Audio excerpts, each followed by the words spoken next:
Hi, my name is Anna. I'm 29, and last night shattered me. It was supposed to be a celebration. Dad's 60th birthday, packed house, laughter. I spent 2 days marinating meat, baking pies, and arranging the perfect feast. Every dish was my labor of love, hoping maybe this time he'd see me. But when Dad stood to make his toast, his words cut like knives. My son's a lawyer, my daughter's a doctor, and then there's Anna. He paused for effect, smirking at the crowd, glass raised high. She just plays in the kitchen. A cook, nothing more than a servant. The room erupted with uneasy chuckles, eyes sliding away from mine. Heat flooded my cheeks, but Dad laughed louder, pounding the table proudly. 30 years of sacrifice erased with one cruel joke. At that moment, I realized I wasn't family. I was his punchline. I learned to cook standing on a chair beside Grandma. She let me stir soups, taste sauces, breathe in garlic and thyme.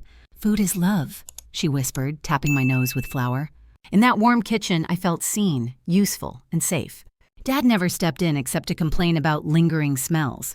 No one respects a girl who comes home smelling like grease. He said it casually, like weather, but it soaked into me. I wiped my hands harder, as if scrubbing off shame. At school, I devoured cookbooks while friends passed notes secretly. I watched late-night chefs slice onions like violins, smooth and sure. I imagined white jackets, polished pans, my name stitched gently. Dad imagined courtrooms for Eric and hospital wings for Julia. Dinner talk revolved around grades, scholarships, respectable futures, prestigious titles. When conversation reached me, it skimmed the surface and vanished. "Still helping your grandmother in the kitchen?" Dad asked. Eyebrow lifted. I nodded, and he sighed like disappointment had weight. Senior year, I hid application forms to culinary school carefully. I typed essays at midnight, heartbeat matching the clack-clack. Grandma proofread them, smiling, her fingers smelling faintly of basil. "Chase what feeds you," she said, pressing my hands gently. Dad demanded business schools, real degrees, real ladders, real respect. He slid brochures toward me like contracts I hadn't signed. I tucked them under textbooks and mailed my own dreams. When the acceptance letter arrived, my hands wouldn't stop shaking. Grandma cried into my neck, proud and soft and trembling. Dad stared at the page, then at me, then away. "Kitchen work is for people who ran out of options," he muttered, folding the letter like trash that needed hiding. I enrolled anyway, juggling class, dish pit shifts, and dawn commutes. My knuckles cracked from bleach and winter. My shoulders hummed constantly. I learned the language of heat, of timing, of discipline. Sauces broke, knives slipped, and burns bloomed like red moons. Graduation day smelled like yeast rolls and hot stage lights. Grandma saved a seat. The school stitched Anna on my jacket. Dad didn't come. He left a note on the counter. "Cooks serve, leaders get served. I wanted better for you." I tucked that paper in my wallet like a splinter. I told myself success would soften him, change the story. So I said yes to every station no one wanted. Garbage runs, double shifts, holidays, the endless stack of pans. Chefs barked orders. I learned to move before words finished. I learned to hear oven doors the way musicians hear tempo. I learned the sweetness of quiet after a brutal rush. I learned my body could be tired and still proud. At family gatherings, Dad would clap Eric on the back. "Future partner," he boomed, pride booming louder than laughter. He kissed Julia's forehead, our lifesaver, as cameras flashed happily. He pointed at me and said, "Our little kitchen helper." I brought handmade tarts, braised short ribs, bread that sang open. Dad placed them on folding tables near the swinging door. "Keep the flow moving," he said, tossing me a towel. My seat at the big table never really existed. When guests praised the food, Dad grinned and waved casually. "She's good with recipes," he shrugged. "Hobby turned side job, I guess." The words landed on my plate like bones I couldn't swallow. I bussed dishes quietly, tasting metal instead of applause. Grandma's health slipped like a pot left to simmer unattended. Between shifts, I took her to appointments, packed broths carefully. She pressed my shoulder after each spoonful and whispered, "Chef." That one word held me together when other words didn't. When she passed, the kitchen felt suddenly 2 sizes bigger. I touched her wooden spoon and promised to build a place. A room where food meant welcome, not rank or scorekeeping. A room where I could set my own table. I saved tip by tip, rolled coins, patched shoes with glue. I sketched menus in margins, priced produce, chased secondhand equipment. I signed a trembling lease on a narrow corner space. I painted walls eggshell and scrubbed a decade from grout. Dad visited once, surveyed the room like a failed exam. Only 6 tables, where's the career in 6 wobbly tables? He pressed bills into my palm with pity disguised as wisdom. When this folds, come home, we'll find clerical work somewhere. I didn't spend his money. I spent my nights practicing. I learned my neighborhood's hunger the way I learned my knives. Lunch crowds grew to 3, then 5, then sometimes all 6. Still, Dad told relatives I was between real opportunities now. One Sunday, he handed me a newspaper, circles in red ink. Account coordinator, benefits, he said. No more burns, no more chaos. He never asked about the regulars who knew my name. He never tasted the soup that paid that month's rent. I kept cooking anyway because heat told the truth honestly. Because when onions turned sweet, I remembered who I was. Because Grandma's spoon felt like a compass in my hand. Because I wanted a future that smelled like rosemary, not fear. Behind the line, I became more than the family's help. I was timing and patience and muscle and small, quiet courage. I was the woman who chose and kept choosing, even trembling. I was the flame no gust from home could smother. And still, Dad's voice threaded through holidays and phone calls carelessly. Real careers wear suits, he'd say, flicking lint from his sleeve. Aprons are uniforms for people who take orders, not give them. I folded that sentence beside the first note and waited.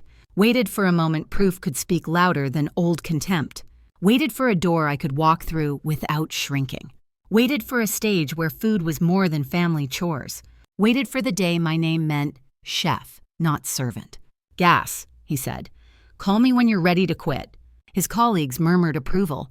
My chest bloomed into a silent bruise. That weekend, family gathered for Aunt Linda's retirement celebration. I brought a croquembouche, spun sugar shining like winter branches. Dad lifted the tower easily and carried it to kitchen. Leave it here, he told me. Store-bought cake will photograph better.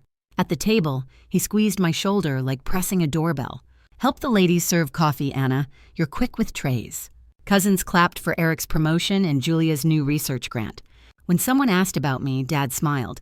She's good at hospitality. I swallowed the hot coffee smell and counted to 10 slowly.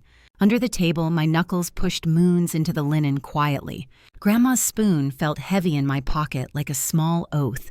I looked at Dad's hands, clean, soft, never split by heat. February, a critic came by accident, stranded by sudden lake-effect snow. I comped soup, let him thaw beside the pass with steam. He wrote a small note online. Honest food, determined hands. For 2 days, reservations doubled, then slid back to normal. Dad called Sunday morning during prep, voice already rehearsed and sharp. Be at the club by 5, he said. We need appetizers. It's last minute, I answered. I have service. I need staff. Family first, he snapped. We're not paying. Consider it exposure. I packed deviled eggs, smoked trout, pickled grapes, still wearing clogs. At the clubhouse, he pointed me toward a side door curtly. Kitchen's that way, he said. Guests are in tuxedos, understand? He took credit for the spread, shaking hands like a senator. When a woman praised the trout, Dad laughed. Pinterest meets farmer's market. I saw my reflection in the chafing dish lid. Small, warped, tired. He pressed a napkin into my palm like tipping a coat check.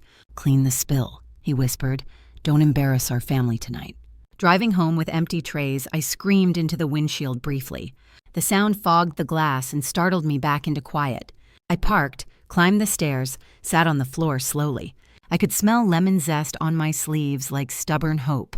Monday, a stranger emailed, a casting associate for a cooking show. They'd seen the critic's line, peeked at my tiny Instagram page. Can you come audition Thursday? Bring a signature dish, a story. My heart sprinted. My hands steadied as if learning new balance. I didn't tell Dad. I told my walk-in to hold. I practiced one dish until the board looked like snowfall. Chicken with preserved lemon, fennel, roasted shallots, just like velvet. Grandma's spoon stirred memory into the pan until it shimmered. The night before auditions, Dad stopped by unannounced, coat flapping. He leaned against the pass, inspecting tickets like failed algebra problems. I talked to a friend, he said. He'll hire you. Assistant to operations. You'll thank me when you're done with aprons. Dad, I answered, I have something tomorrow I need to do. He glanced at my hands, bandaged thumb, rosemary stain on knuckles. Enough of this kitchen fantasy, he said, voice almost gentle. Almost. You're not a real chef, Anna. You're a stubborn home cook. The room tilted an inch. The burners hissed like insulted snakes. I folded a towel, tucked it beneath the cutting board slowly. "Thanks for stopping by," I said. "We open in 10 minutes. He sighed like a judge closing a heavy book, then left. That night I prepped alone. The crew already clocked out early. I set a tiny station for dawn, salt, pepper, stitched jacket. I tucked Grandma's spoon in my bag beside a clean towel. I didn't sleep much. I didn't shake either, surprisingly. The audition kitchen was bright, cameras sleeping, floors shimmered clean. Producers asked for a 2-minute story, then 20 minutes cooking. I told them about garlic and thyme and missing seats. I told them about bills, burns, and a note like splinters. Pans kissed flame, fennel softened, shallots turned translucent, then sweet. I glazed the chicken, bashed parsley, lifted the pan to breathe. When I plated, my hands were steady as a metronome. A judge tasted, tilted her head, and wrote slowly, eyes kind. "Thank you, Chef Anna," she said, and the word landed differently. On the way out, the air felt thin and ringing. I sat in my car and laughed until tears came. Then I buckled in and drove to make staff meal. 2 weeks crawled by with tickets, rent, and the soft terror. Dad left 2 voicemails about resumes and grown-up opportunities. I deleted both, then made soup for a woman grieving. Steam fogged my glasses. The room smelled like beginnings. Wednesday, an email blinked open at 4:12 a.m., pre-prep quiet. "Congratulations, you're on season 12. Filming starts next month." The neon clock hummed. The pilot light flickered, faithful and small.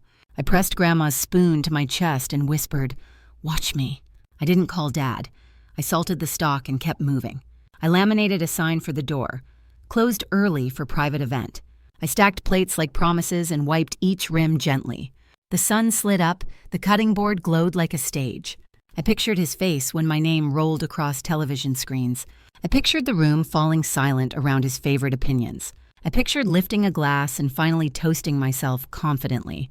For the first time, expectation didn't terrify me. It steadied me. Premiere night, I closed early and set Grandma's spoon by the remote. My crew gathered with paper cups, laughter tight, hope trembling but bright. Across town, Dad dealt cards and called the show background noise. 5 hands, then the game, he said, smirking at the television. The theme exploded. Lights chased across the screen like fireworks cresting waves.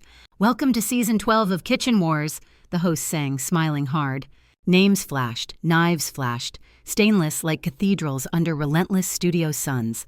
From Chicago, Chef Anna. The camera found me, jacket winter white. My crew roared. I exhaled.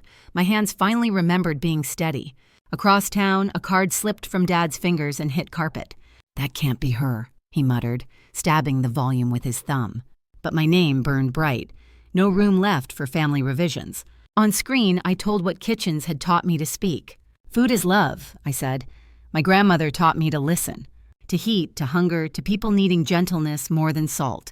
I cooked to make room where there wasn't a chair." The studio quieted like tide pulling back before breaking loud. Judge Mira leaned forward, elbows on table, eyes bright, unblinking. "Cook," she said softly. Flame answered like an old, faithful friend. Fennel relaxed. Shallots sighed. Lemon gave perfume like a secret. Back home, Dad barked a laugh that fractured halfway through bravado. "Editing tricks," he said. "Producers love sob stories. Deals get made." No one agreed. The neighbor swallowed. Julia slid the volume higher. "Leave it," she said. "I want to hear my sister." I plated and wiped the rim, then let the plate breathe. "Chicken with preserved lemon, fennel, just," I said, voice even. "For my grandmother." Judge Anton tasted and closed his eyes slowly. "This is restraint," he said. "This is courage. This is memory." Dad's jaw worked. A tendon jumped near his temple, stubborn and loud. He clicked volume down. Julia clicked it back. Silence argued harder. The neighbor whispered, "Harold, that's beautiful." Pride had nowhere to stand. Dad stared at the remote like a lifeline turning to stone. Cutaway, my face close, camera catching the burn scar's faint shimmer. "I was told aprons mean taking orders," I said to millions. "In my kitchen, apron means accountable, not invisible. Service, not servitude. It means I serve love, not obedience." My crew squeezed hands. Back at the poker table, Dad lifted his glass, missed the coaster. Water leapt like confession. He scrubbed hard, as if erasure mattered. He looked at the screen and couldn't find somewhere smaller. Uncle Jeff's smirk softened into something almost kind, almost new. The envelope came. Lights tightened. Music coiled, then struck like lightning. Tonight's challenge winner is Chef Anna. Our dining room split open joyfully. My sous chef screamed. A prep cook cried. I let joy land. Across town, cards froze mid-air. Mouths opened, but no words arrived. Luck, Dad managed, but the word tasted wrong leaving his mouth. Eric clapped once. Again, finding rhythm. Julia clapped without looking away. The neighbor stood, applauding like a stadium pressed into one living room. Dad pressed his lips thin, as if a dam might still hold. The host turned, smiled gentler now. Who are you cooking for? My throat tightened, but my voice remembered exactly where to stand. For the woman who called me chef first, I said, steady. And for the man who never did, he can learn tonight. The line flew like a bird and circled both rooms deliberately. My crew gasped. Someone whispered, finally. Someone else just laughed and cried. At Dad's table, the clock seemed louder than anybody breathing. He stared at nothing, at everything, at a daughter on television. Credits rolled. The score lingered like warm light through clean glass. We hugged, then quieted, listening to a silence that felt earned. I stepped outside. Frost cracked. My phone bloomed names like fireworks. Old teachers, a critic, friends, neighbors. Congratulations stacked, buzzing relentless. One more text blinked from an unknown number that wasn't unknown. Proud of you, Mom. Lightning without thunder. I typed back, thanks. I waited for Dad's name to bloom. The screen stayed patient, blank. Across town, he opened the fridge, studied condiments like strange planets. He closed the door and leaned his forehead against the humming metal. Uncle Jeff cleared his throat, gathered cards, murmured excuses, shoes careful. Neighbors slipped out quietly. Eric hovered, then patted Dad's shoulder once. Julia washed one wet coaster and dried it like fragile crystal. She made chicken, Dad said to the doorway, as if minimizing mattered. Julia set the coaster down, met his reflection head-on, voice calm.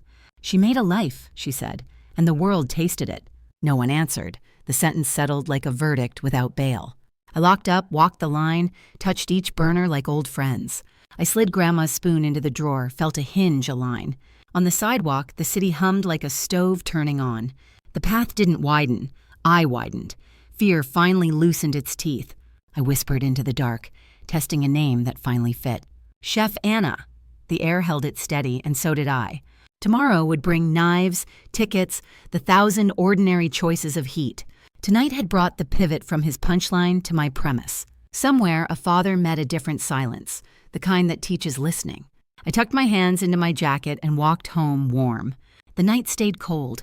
The tide had turned. I let it. Morning after the premiere, the phone wouldn't stop buzzing excitedly. Interviews, features, collaborations, my inbox stacked like plates after service. We opened late and still sold out by noon without trying. Regulars cheered. New guests cried over chicken like it was absolution. I walked the line taller, shoulders loose, hands sure, breath calm. The team moved as one body, laughter cutting steam like bells. I posted a sign on the door, reservations recommended, thank you. The Sharpie didn't shake. My voice didn't either, not anymore. At 3, Dad called. The name lit the screen like old lightning. I watched it ring until voicemail caught it and swallowed. A message arrived. Proud of you. Come cook for my partners Friday. Another, make it elegant. We'll say you're donating. Good exposure.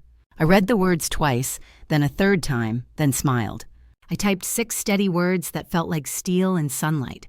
I'm unavailable. My rate is attached, Harold. Attached was a clean menu, a contract, and an invoice. Seconds later, he rang again, shock bleeding through practiced confidence. Anna, be reasonable. Family shouldn't charge family for favors.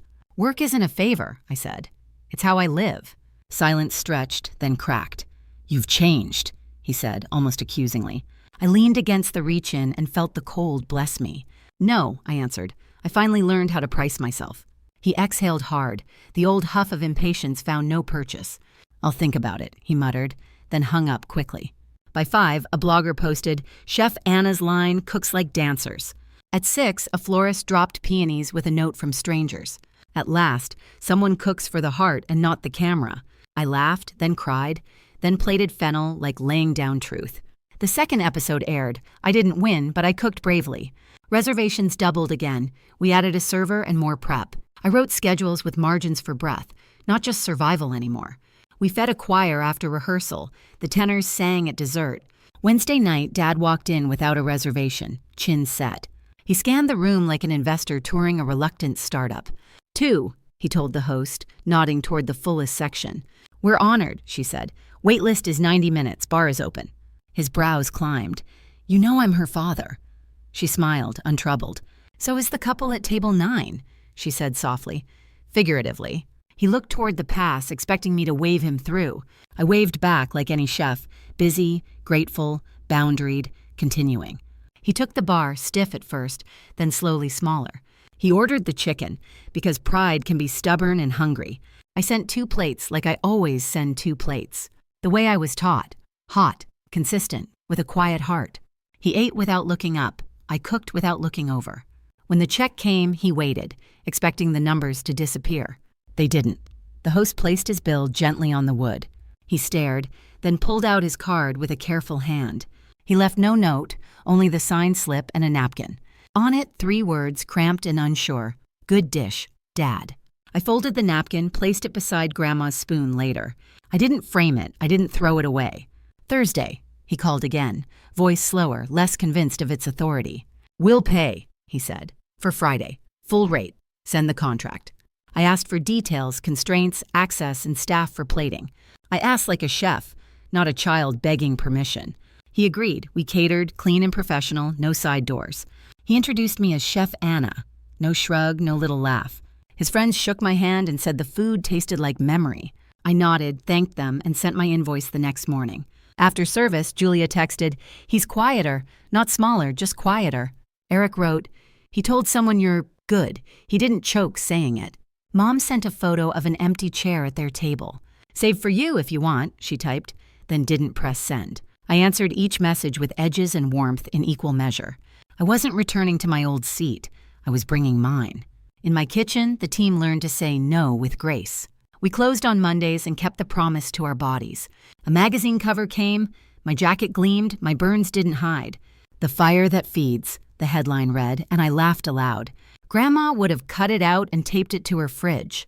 I tucked it in the office, under the first paid invoice. Dad emailed a week later. We'll need you again next quarter. The contract terms remained, the rate stayed, my signature didn't tremble. He wrote back, fine. Not affectionate, not cruel, simply fine. Power shifted, silent as steam. The room changed shape around us. At Sunday family dinner, I wasn't in the kitchen anymore. I arrived on time, brought wine, took a seat, and stayed seated. When Dad started to rise with a stack of plates, he paused, then smiled awkwardly and set them back down. Someone asked about the show. I said I was learning fiercely. Someone asked about the restaurant. I said we were breathing better. No one asked for free labor. No one handed me a towel. I left with clean hands and a heart that wasn't exhausted. Back at the restaurant, the crew taped a note above Expo. House rules, it said. We work hard, we rest, we respect. Rule 3 glowed. We never price ourselves at 0 again. I signed it, date and time, like a treaty with myself. That night, I stood in the doorway while the room cooled. Chairs upside down, pans drying, pilot light steady as a star. My phone buzzed once, Dad's name, then stopped, then buzzed again.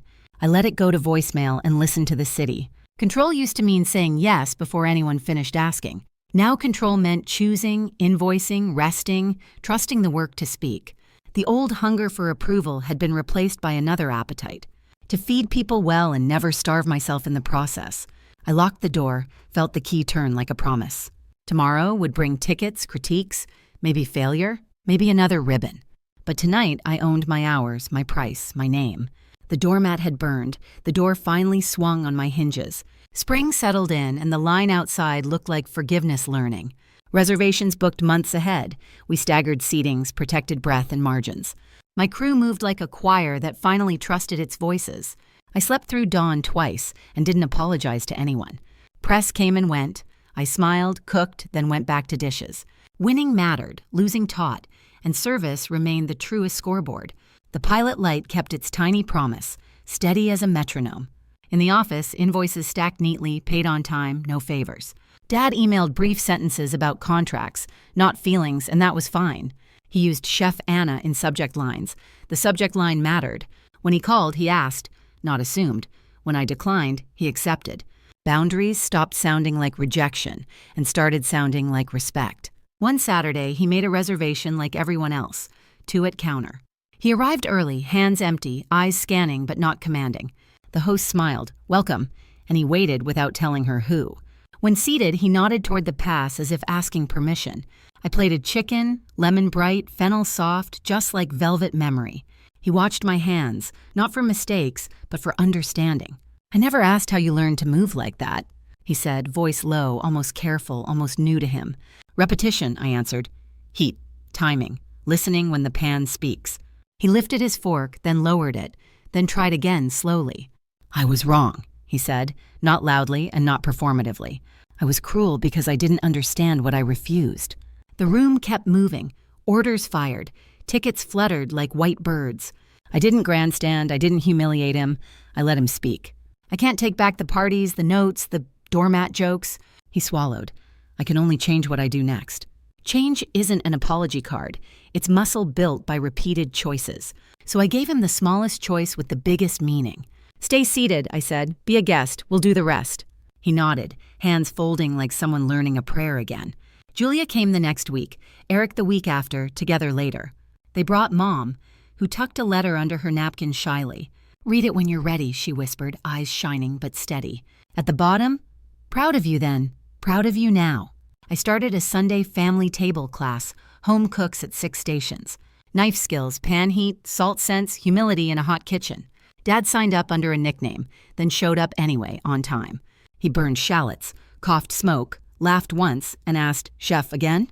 The room went quiet on chef, then loosened into kind applause. I corrected his grip, showed him the sizzle we were chasing. He nodded, cut straighter, and listened like the pan was speaking. Afterward, he washed his station the way my line always does. We added Grandma's spoon to a shadow box near the service bell. Beside it, a photo, her hands teaching mine to stir. Below, a brass plaque, "Room at the table, always one more seat." People touched the glass gently, then ordered chicken and told stories. The show ended with a finale I didn't need to win. What stayed were Tuesday lunches, widowers learning soup, teenagers tasting fennel. What stayed were paychecks signed, breaks honored, laughter echoing past last plate.